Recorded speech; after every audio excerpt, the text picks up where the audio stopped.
skenario terburuk pada nanti, tetapi tidak ada yang melanjutkan perjuangan ini. Berarti negara kita layak dilabel menjadi bangsa pengecut. Takut sih dengan Joko Widodo dan dinastinya. Padahal kita baru merayakan 10 November kemarin, memperingati, menghayati nilai-nilai pengorbanan yang luar biasa dari para pahlawan kita. Ayo semua anak-anak bangsa dari muda sampai tua, jangan mau kita diinjak-injak oleh dinasti Jokowi ini. Memang mereka siapa? Dia siapa? Ya, oke. Pertama, pernyataan saya pertama adalah hanya ada dua kemungkinan. Saya tambahin dari pernyataan Bang Said Didu. Hanya Bang Said Didu, Bang Geis ya.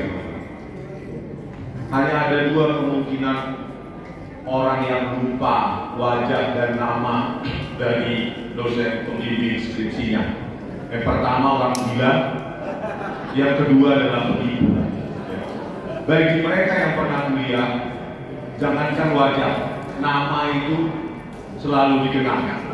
Karena tanpa nama pembimbing, karena tanpa dosen pembimbing skripsi, seseorang tidak akan pernah menyelesaikan kuliahnya. Jadi kita bisa menyimpulkan Joko Widodo tahun 2017 menyatakan Pak Kasmujo, meskipun tidak eksplisit, Pak Kasmujo adalah dosen pembimbing skripsinya.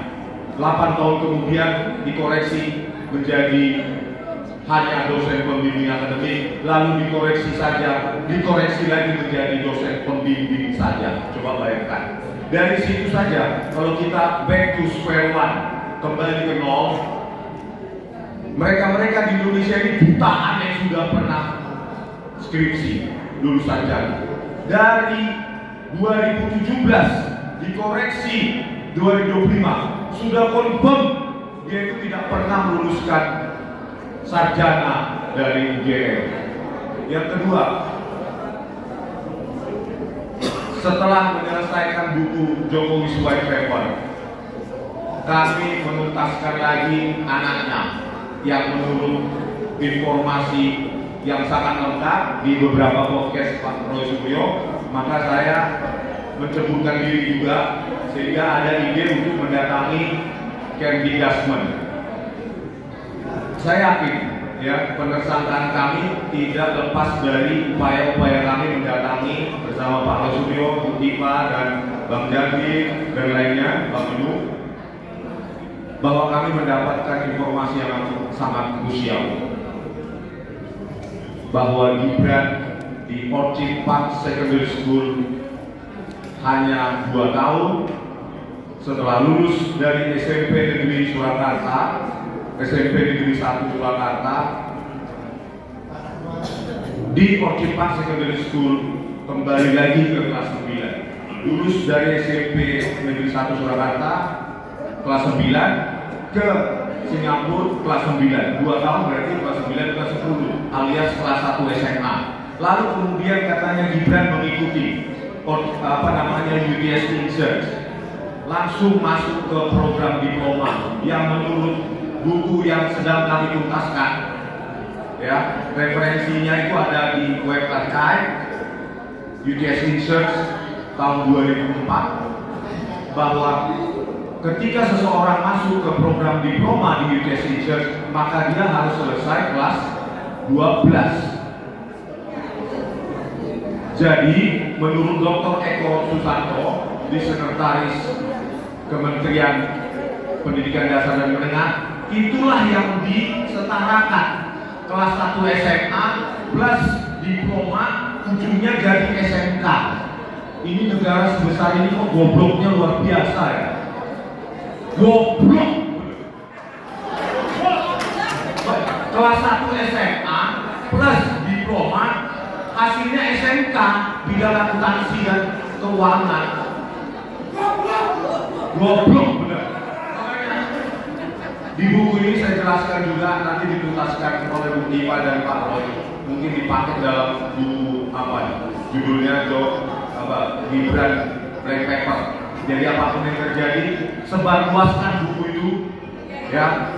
Jangan sampai orang inkompeten ini yang hanya sampai kelas 1 SMA bisa jadi presiden 2029.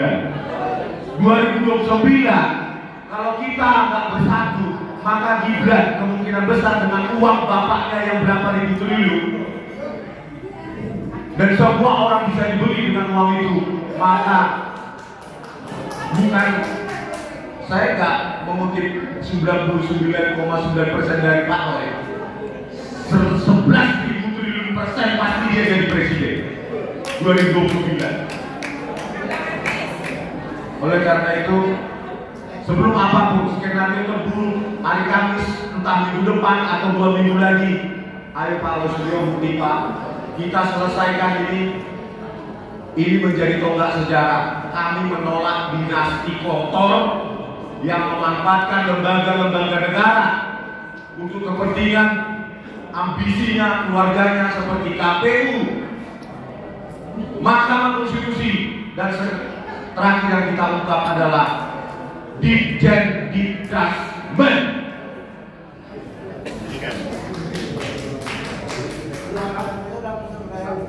Besok hari Kamis kami dituduh mengedit, memanipulasi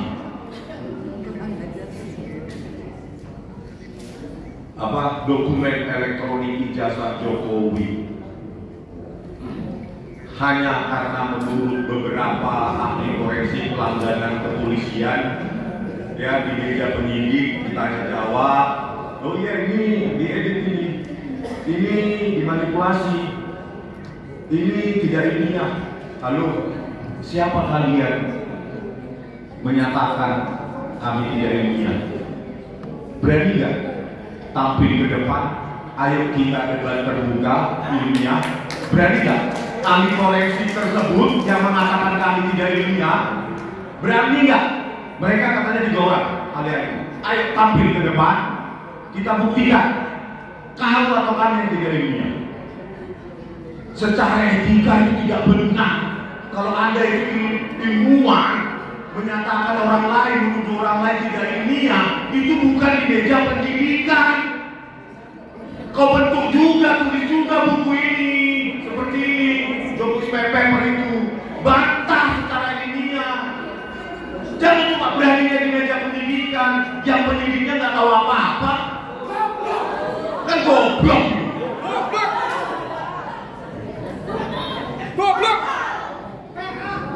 Jangan yang ahli nanti jaringan, misalnya ada satu orang yang sering jual ahli jaringan, ya, jaringan komputer, dia pernah belajar image processing, tiba-tiba, oh itu punya jurnalisme nggak ilmiah, nulis paper aja nggak pernah tentang itu.